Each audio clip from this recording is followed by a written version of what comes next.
Halo, selamat datang kembali di pembahasan mendalam kita. Kali ini kita akan menyelami dunia dinamika fluida nih. Kita pakai materi fisika yang Anda bagikan sebagai panduan. Betul sekali. Misi kita yaitu menggali intisari dari konsep kayak kepadatan, tekanan hidrolik, sampai gimana sih aliran udara itu bisa ngangkat pesawat. Kita coba sajikan biar gampang dicerna dan ya semoga menarik ya. Iya, anggap aja ini fokus kilat Anda buat ngerti cara kerja cairan dan gas. Oke. Tepat sekali. Konsep-konsep ini mungkin kedengerannya agak, gimana ya, akademis gitu ya. Tapi sebenarnya fundamental banget loh.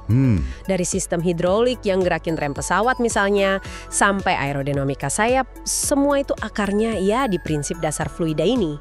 Jadi, yuk kita ungkap bareng aturan main yang ngatur cairan dan gas di sekitar kita ini. Oke, siap. Mari kita mulai dari yang paling dasar nih. Kepadatan atau density. Materi Anda bilang ini berat per satuan volume. Gampangnya, seberapa penuh materi dalam satu ruang itu ya? Betul. Satuannya ada imperial, pon per kaki kubik, ada juga metrik, gram per sentimeter kubik. Kedengerannya sih simple, tapi kayaknya ada detail menarik nih. Iya, ngitungnya lurus aja sih. Berat total dibagi volume total. Contoh di materi Anda itu udah jelas banget. Ada cairan beratnya 1497,6 pon, ngisi wadah 24 kaki kubik. Oh ya, yang 4 kali 3 kali 2 kaki itu ya? Nah, itu dia. Tinggal bagi aja.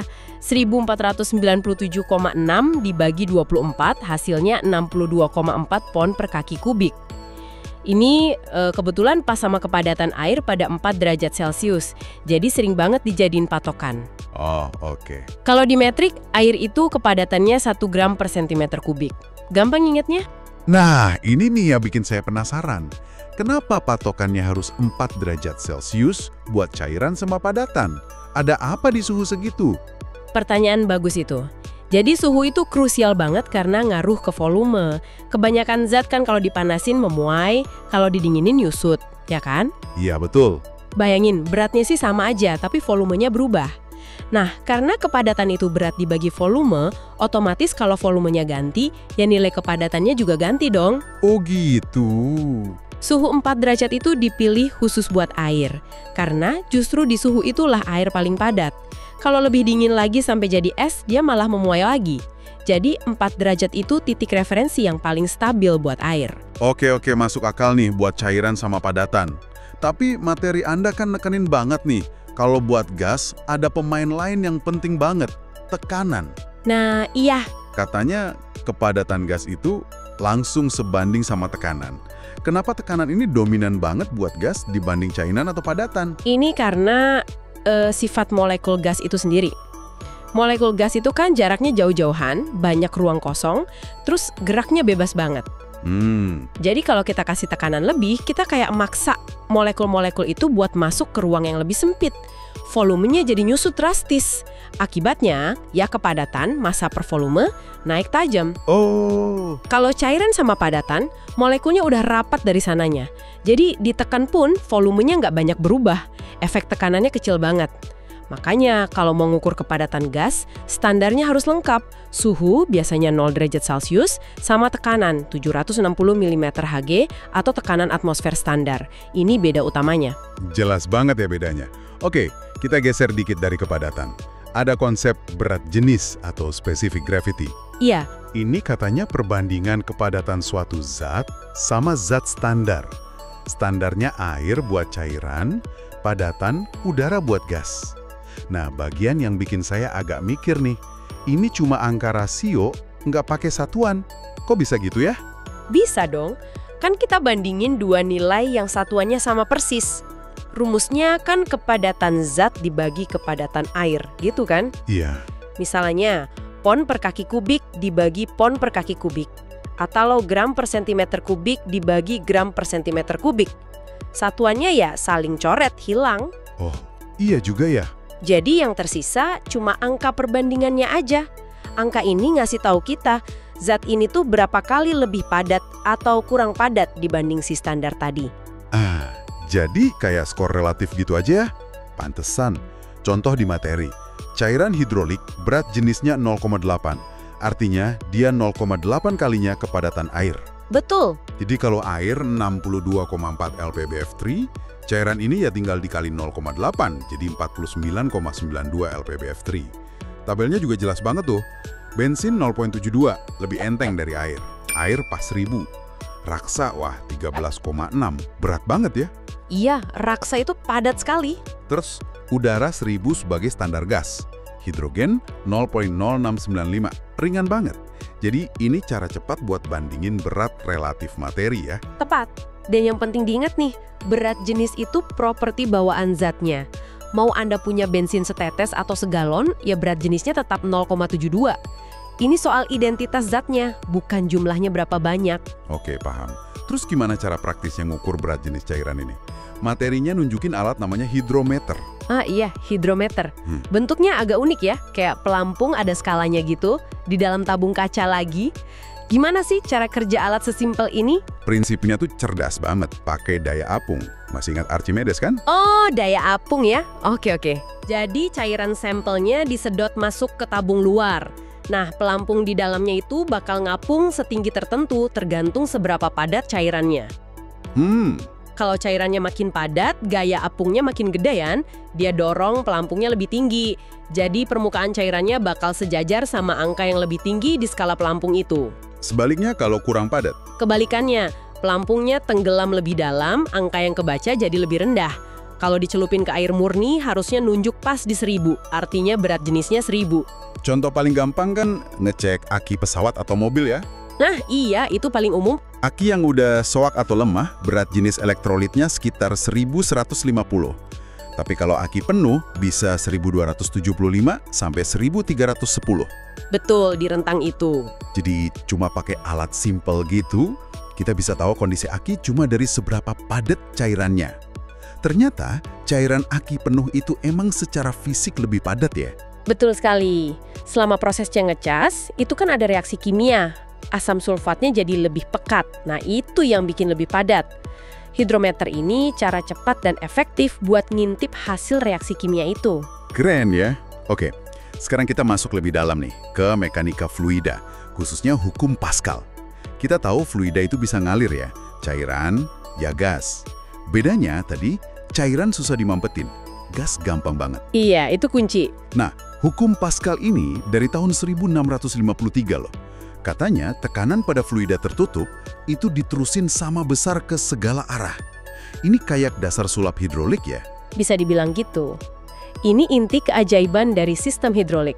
Hukum Pascal inilah yang bikin kita bisa ubah gaya kecil jadi gaya yang gede banget. Tapi penting nih bedain antara tekanan karena berat fluidanya sendiri itu hidrostatik sama tekanan tambahan dari luar. Materi Anda kasih contoh bagus tuh. Yang gambar silinder itu ya? Iya, mungkin tekanan di dasar silinder karena berat cairannya aja katakanlah 8,34 psi. Nah, kalau kita tekan piston di atasnya pakai gaya luar yang nambahin tekanan 100 psi, maka tekanan tambahan 100 psi inilah yang nyebar rata ke seluruh cairan. Oh, jadi yang nyebar itu tekanan tambahannya? Betul, jadi tekanan total di dasar jadi 108,34 psi. Kalau di tengah-tengah ya kira-kira 104,17 psi, 100 psi tambahan plus setengah dari tekanan hidrostatik. Kemampuan tekanan tambahan ini nyebar rata, itulah kunci sistem hidrolik. Rumus kuncinya berarti gaya sama dengan tekanan kali luas atau F sama dengan PA ya. Ini bisa dibolak-balik juga buat cari tekanan P sama dengan FA atau luas A sama dengan FP. Iya, rumus dasar banget itu. Diagram segitiga di materi itu lumayan bantu buat ngingetnya. Terus, materi ngasih contoh perhitungan gaya sama keuntungan mekanis yang lumayan detail, pakai beberapa gambar. Mungkin kita fokus ke contoh yang paling lengkap aja kali ya, biar kelihatan nyambungnya gimana. Ide bagus tuh. Kita ambil contoh yang lengkap dari materi aja ya. Sistemnya pakai piston input yang luasnya cuma 1/4 inci persegi, terus piston outputnya 15 inci persegi. Gede banget bedanya? Oke, gaya input yang dikasih 50 pon. Terus piston inputnya gerak maju sejauh 30 inci. Sip. Nah, pertama, kita hitung tekanannya dulu di dalam sistem. Pakai P sama dengan FA. Tekanannya jadi 50 pon dibagi 1/4 inci persegi. Hasilnya 200 psi. Oke, 200 psi. Tekanan ini ada di mana-mana di dalam cairannya kan? Betul, di mana-mana sama 200 psi. Nah, kedua, kita hitung gaya output di piston yang gede tadi, pakai F sama dengan PA. Gaya outputnya jadi 200 psi dikali 15 inci persegi. Hasilnya? 3000 pon. Wow, dari 50 pon jadi 3000 pon. Gede banget naiknya. Nah, inilah yang namanya keuntungan mekanis atau mechanical advantage, KM. Hitungnya gampang. Gaya output dibagi gaya input. Jadi 3000 dibagi 50. Hasilnya 60. Gaya kita dilipat gandakan 60 kali. Gila, 60 kali lipat. Tapi kayak mesin-mesin sederhana lain kan nggak ada yang gratis ya. Kita dapat gaya gede banget, tapi pasti ada yang dikorbanin. Biasanya sih jarak geraknya ya. Tepat sekali. Prinsip kekekalan energi itu berlaku di sini. Kerja atau usaha, gaya dikali jarak, yang masuk itu harus sama dengan kerja yang keluar. Kalau sistemnya ideal ya, nggak ada gesekan. Oke.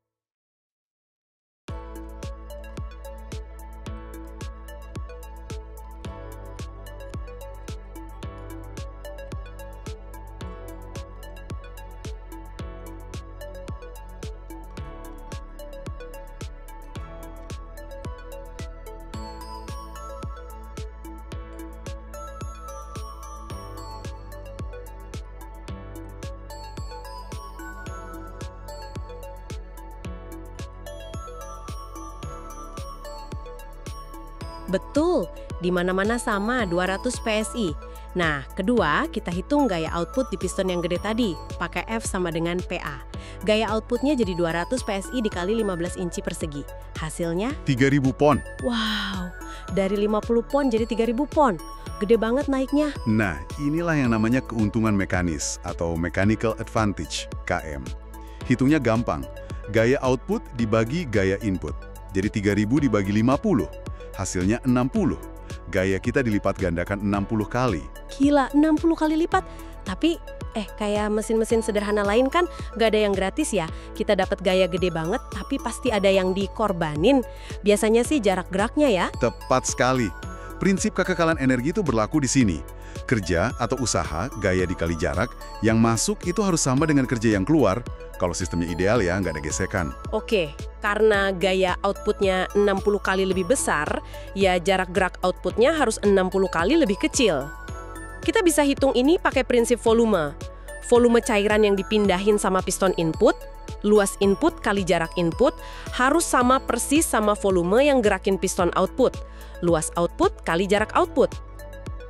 Coba kita hitung. Oke, luas input kan 1/4 inci persegi, geraknya 30 inci.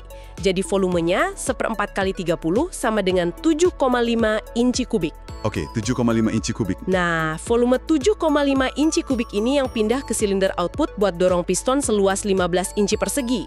Jadi, jarak outputnya adalah 7,5 inci kubik dibagi 15 inci persegi, hasilnya? Setengah inci. Setengah inci. Bener juga ya, inputnya gerak 30 inci, outputnya cuma gerak setengah inci.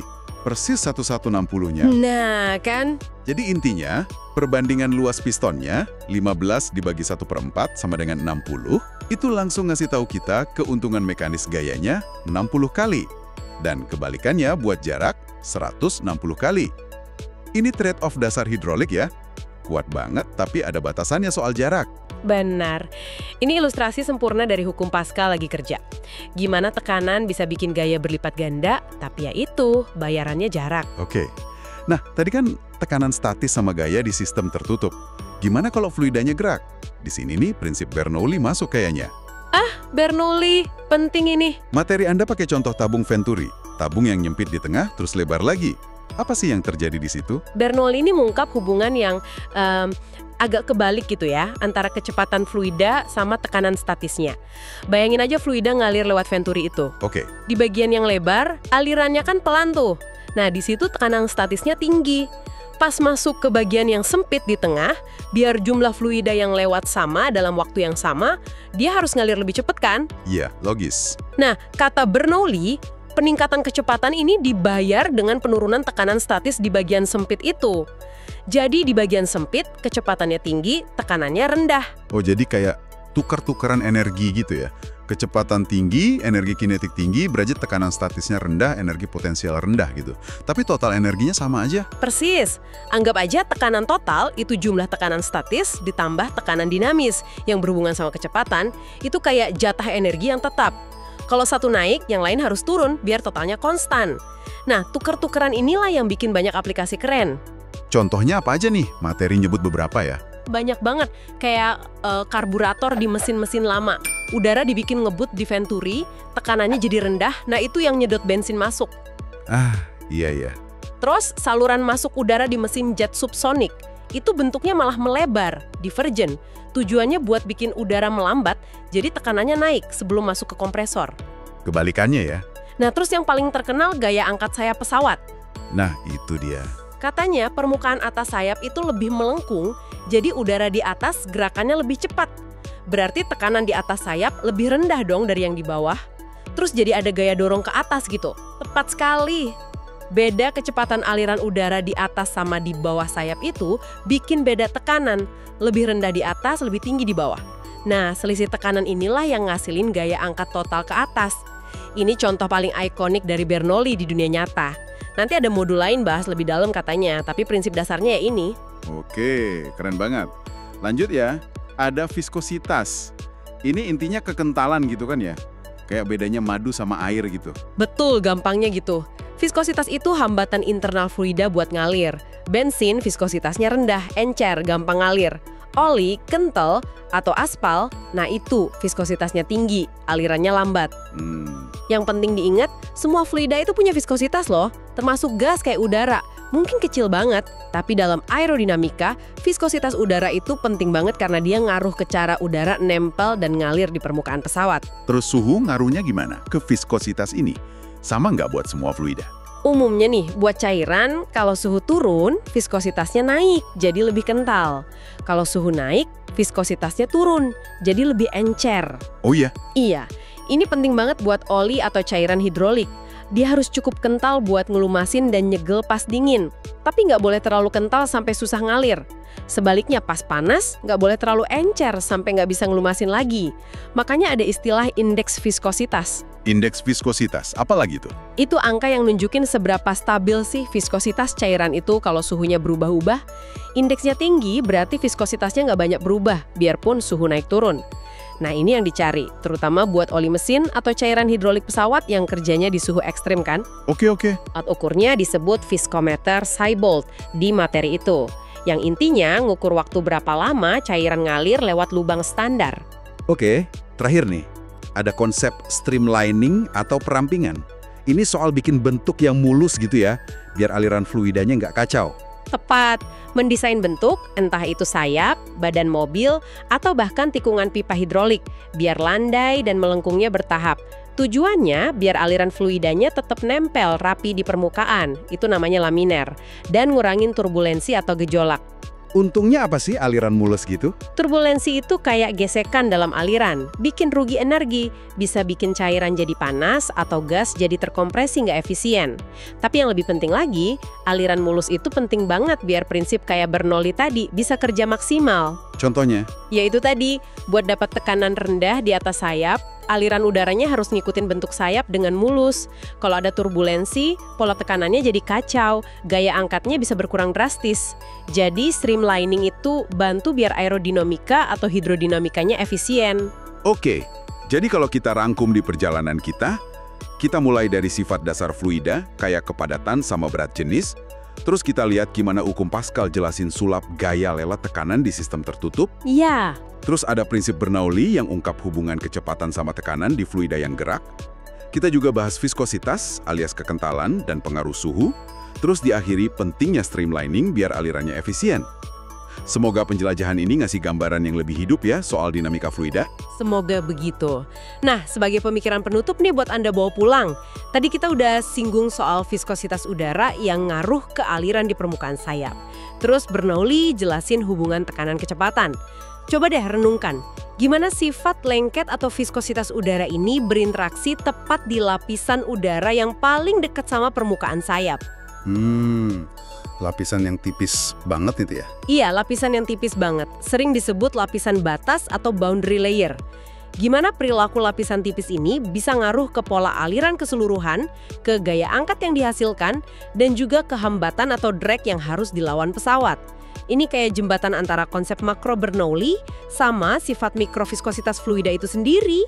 Wah, pertanyaan menarik tuh buat dipikirin lebih lanjut. Oke deh, terima kasih banyak sudah menemani kami dalam pembahasan mendalam kali ini ya. Sama-sama. Sampai jumpa di eksplorasi kita berikutnya.